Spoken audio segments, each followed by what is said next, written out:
Right now, millions of people are watching the rise of Shaka Zulu on their screens. Shaka iLembe, the biggest show African television has ever made. And it's brilliant. 6 years of research with historians, linguists, and elders in the room.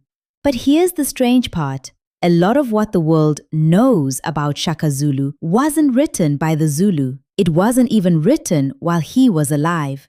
Some of it was written by the same Europeans who would later invade his kingdom. So how much of the Shaka story is real? How much is legend? And how much was invented on purpose by people who wanted something from it? In the next few minutes, I'll show you what historians are actually sure about, the parts they still argue over, and the one piece of the legend that may have been built to cover up a crime. I've spent years studying African history, and I've gone back to what the scholars say, not the myth. Stick with me. By the end, you won't watch the show the same way again. Let's start with what's solid, because plenty of it is. There really was a Shaka. He was born around 1787. His mother was Nandi. Yes, the Nandi at the heart of the show. His father, Senzanga Kauna, was chief of the Zulu, who at the time were a small group, not a great power. Shaka rose with the help of a bigger neighbor, Dingiswayo, the leader of the Umtetwa. He really did have a deadly rival, Zwide, king of the Undwandwe, the war you're watching play out on screen. The Amabutu, the age-based regiments the show drills so hard, they were real. And he really was murdered in 1828 by his own half-brothers, Dingane and Umhlangana. That skeleton is history. The show gets the bones right. It's the flesh on those bones where things get interesting. And the first thing to understand is when the legend was written. Shaka died in 1828. Most of the detailed dramatic stories about him, the ones you've heard, come from after that. Some from European traders and writers who'd met him only briefly or never at all. Some from Zulu oral tradition, passed down and shaped over generations. Now, oral tradition is real history. It carries truth the written record misses. But it also does something every nation does with its founders. It polishes them.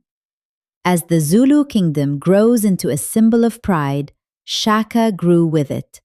Into a founding hero, the great ancestor who made a people great. The rougher edges got smoothed away. One study of how Zulu national identity was built is even titled Inventing Shaka. So the Shaka you picture is partly a real man and partly a portrait painted later by his own people for pride and by Europeans for reasons of their own. Hold that thought. Because those European reasons are where this gets dark. You've almost certainly heard that Shaka set off a great bloodbath, a wave of war across southern Africa that killed enormous numbers of people. It has a name, the Mfecane. The word is usually translated as the crushing. The old story goes like this. Shaka's wars were so violent they emptied huge stretches of land, sent terrified people fleeing in every direction, and killed maybe 1 or 2 million. Here's the problem. Nobody can actually prove those numbers. There was no census, and in 1988, a historian called Julian Cobbing published an argument that landed like a bomb. His paper was titled The Mfecane as Alibi. Cobbing's claim was this: the picture of Africans slaughtering each other and leaving the land empty was wonderfully convenient for white settlers. If the land was empty because Africans had destroyed themselves, then moving in and taking it wasn't conquest. It was just filling a void. and it hid what Europeans were actually doing at the time, raiding for slaves and for labor. In other words, the black-on-black bloodbath story may have been exaggerated or even partly built by the very people who profited from it. The image of Shaka as a monster, Cobbing argued, was an alibi. Now this matters. Not every historian agrees with Cobbing. Others say he pushed too far, that he leaned on thin evidence of his own, that there really was serious upheaval in this period. The honest answer today is a blend. There was violence, there was disruption, but how much of it Shaka caused versus how much European slaving and land hunger caused is genuinely unsettled. And those giant death tolls you'll see repeated online, treat them with deep suspicion. They were useful to someone. Which brings us to the spear. If you know one fact about Shaka, it's probably this. He invented the ikla, the short stabbing spear. He threw away the long throwing spear. He drilled his men into regiments and crushed everyone with the horns of the bull, a formation where the center pins the enemy in place while two horns sweep round the sides to surround them. It's a great story. And the tactics were real and genuinely effective.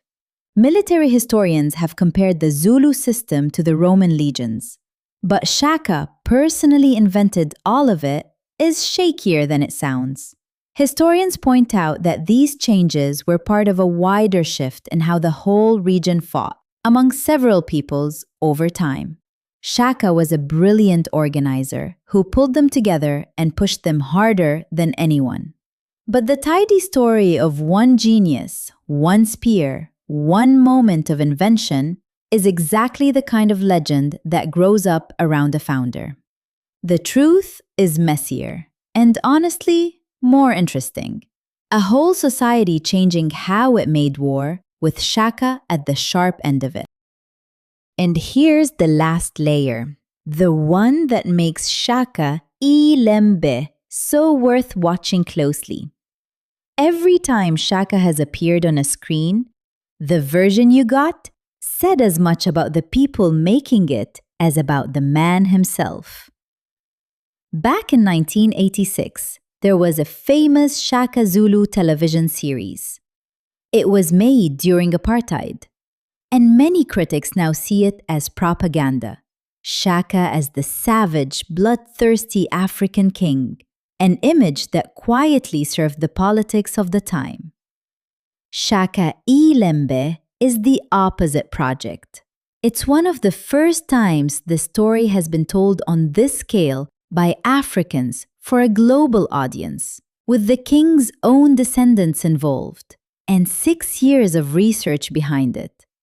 That's why it matters so much. It's a people taking back the telling of their own history. But even the most careful, most respectful telling has to make choices, because the sources themselves disagree. When the show settles on one version of a scene, it's quietly picking a side in an argument that's still going on. That isn't a flaw. It's just what history is. So when you watch, you're not watching the final truth. You're watching the best evidenced version yet of a story that has never stopped being rewritten. So, what's true? Shaka was real. Nandi, Dengiswayo, Zwida, the regiments, the murder in 1828, all real. The tactics were real and devastating. But the lone genius with one spear story is too neat. The giant death tolls are unproven, and they were useful to the people taking the land. And the monster version of Shaka was, at least in part, an alibi. Shaka built the kingdom in his own lifetime. The legend took 2 centuries and dozens of hands. Some of those hands wanted you to fear him. Some wanted you to love him. When you watch the final season this winter, you're watching the newest version of a story that has never stopped changing. That's not a reason to trust it less. It's a reason to watch it closer. Subscribe, and I'll see you in the next one.